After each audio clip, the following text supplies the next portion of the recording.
जय श्री राम। पंचम अध्याय श्लोक संख्या 5।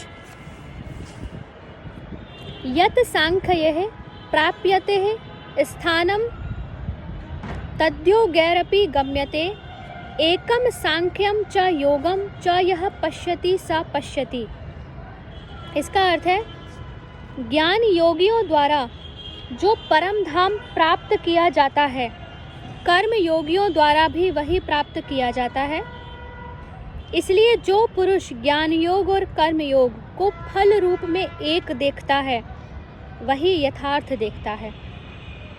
प्रश्न है, जब सांख्य योग और कर्म योग दोनों सर्वथा स्वतंत्र मार्ग हैं और दोनों की साधन प्रणाली में भी पूर्व और पश्चिम जाने वालों के मार्ग की भांति परस्पर भेद है, तब दोनों प्रकार के साधकों को एक ही फल कैसे मिल सकता है? इसका उत्तर है कि जैसे किसी मनुष्य को भारतवर्ष से अमेरिका को जाना है, तो वह यदि ठीक रास्ते से होकर यहाँ से पूर्व दिशा में जाता रहे तो अमेरिका पहुँच जाएगा, और पश्चिम की ओर चलता रहे तो भी अमेरिका पहुँच जाएगा। वैसे ही सांख्य योग और कर्म योग की साधन प्रणाली में परस्पर भेद होने पर भी जो मनुष्य किसी एक साधन में दृढ़ता पूर्वक लगा रहता है, वह दोनों के ही एकमात्र परम लक्ष्य परमात्मा तक पहुंच ही जाता है। सांख्य योग और कर्म योग के फल की एकता बतलाकर अब कर्म योग की साधन विषयक विशेषता को स्पष्ट करते हुए श्लोक संख्या 6 में भगवान क्या कहते हैं? संन्यास्तु महाबाहो दुःखमाप्तुं योगतः योगयुक्तो मुनिर्ब्रह्म नचिरेणाधिगच्छति। संन्यासः तु महाबाहो दुःखम आप्तुम् अयोगतः योगयुक्तः मुनि ब्रह्म नचिरेण अधिगच्छति। परंतु हे अर्जुन, कर्म योग के बिना संन्यास अर्थात मन, इंद्रिय और शरीर द्वारा होने वाले संपूर्ण कर्मों में कर्तापन का त्याग प्राप्त होना कठिन है, और भगवत स्वरूप को मनन करने वाला कर्मयोगी पर ब्रह्म परमात्मा को शीघ्र ही प्राप्त हो जाता है।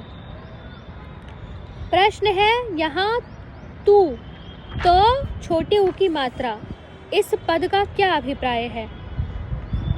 यह इस विलक्षणता का द्योतक है कि संन्यास अर्थात सांख्य योग और कर्मयोग का फल एक होने पर भी साधन में कर्म योग की अपेक्षा सांख्य योग कठिन है। दूसरा प्रश्न है, भगवान ने अर्जुन के लिए महाबाहो संबोधन देकर कौन सा भाव व्यक्त किया है? उत्तर है कि जिसके बाहु महान हो उसे महाबाहु कहते हैं। भाई और मित्र को भी बाहु कहते हैं। अतएव भगवान इस संबोधन से यह भाव दिखलाते हुए अर्जुन को उत्साहित करते हैं कि तुम्हारे भाई महान धर्मात्मा युधिष्ठिर हैं और मित्र साक्षात परमेश्वर मैं हूँ। फिर तुम्हें किस बात की चिंता है? तुम्हारे लिए तो सभी प्रकार से अतिशय सुगमता है। दूसरा प्रश्न है कि जब सांख्य योग और कर्म योग दोनों ही स्वतंत्र मार्ग हैं, तब फिर यहाँ यह बात कैसे कही गई कि कर्म योग के बिना संन्यास का प्राप्त होना कठिन है? इसका उत्तर है कि स्वतंत्र साधन होने पर भी दोनों में जो सुगमता और कठिनता का भेद है, उसी को स्पष्ट करने के लिए भगवान ने ऐसा कहा है। मान लीजिए एक मुमुक्षु पुरुष है और वह यह मानता है कि समस्त दृश्य जगत स्वप्न के सदृश मिथ्या है, एकमात्र ब्रह्म ही सत्य है। यह सारा प्रपंच माया से उसी ब्रह्म में अध्यारोपित है। वस्तुतः दूसरी कोई सत्ता है ही नहीं, परंतु उसका अंतःकरण शुद्ध नहीं है। उसमें राग, द्वेष तथा काम, क्रोध आदि दोष वर्तमान हैं। वह यदि अंतःकरण की शुद्धि के लिए कोई चेष्टा न करके केवल अपनी मान्यता के भरोसे पर ही सांख्य योग के साधन में लगना चाहेगा तो उसे दूसरे अध्याय के 11वें श्लोक से 30वें तक में और 18वें अध्याय के 49वें श्लोक से 55वें तक में बतलाई हुई सांख्य निष्ठा सहज ही नहीं प्राप्त हो सकेगी, क्योंकि जब तक शरीर में अहम भाव है, भोगों में ममता है और अनुकूलता प्रतिकूलता में राग द्वेष वर्तमान है, तब तक ज्ञान निष्ठा का साधन होना अर्थात संपूर्ण कर्मों में कर्तृत्वाभिमान से रहित होकर निरंतर सच्चिदानंद घन निर्गुण निराकार ब्रह्म के स्वरूप में अभिन्न भाव से स्थित रहना तो दूर रहा, इसका समझ में भी आना कठिन है। इसके अतिरिक्त अंतःकरण अशुद्ध होने के कारण मोहवश जगत के नियंत्रणकर्ता और कर्म फलदाता भगवान में और स्वर्ग नरक आदि कर्म फलों में विश्वास न रहने से उसका परिश्रम साध्य शुभ कर्मों को त्याग देना और विषयासक्ति आदि दोषों के कारण पापमय भोगों में फंसकर कल्याण मार्ग से भ्रष्ट हो जाना भी बहुत संभव है।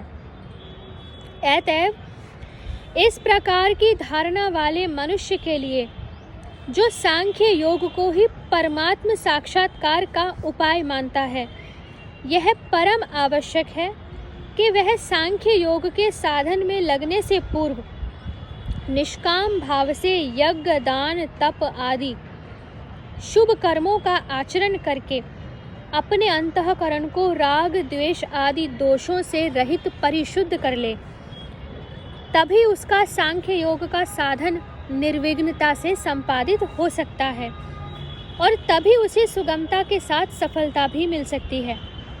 यहाँ इसी अभिप्राय से कर्म योग के बिना संन्यास का प्राप्त होना कठिन बतलाया है।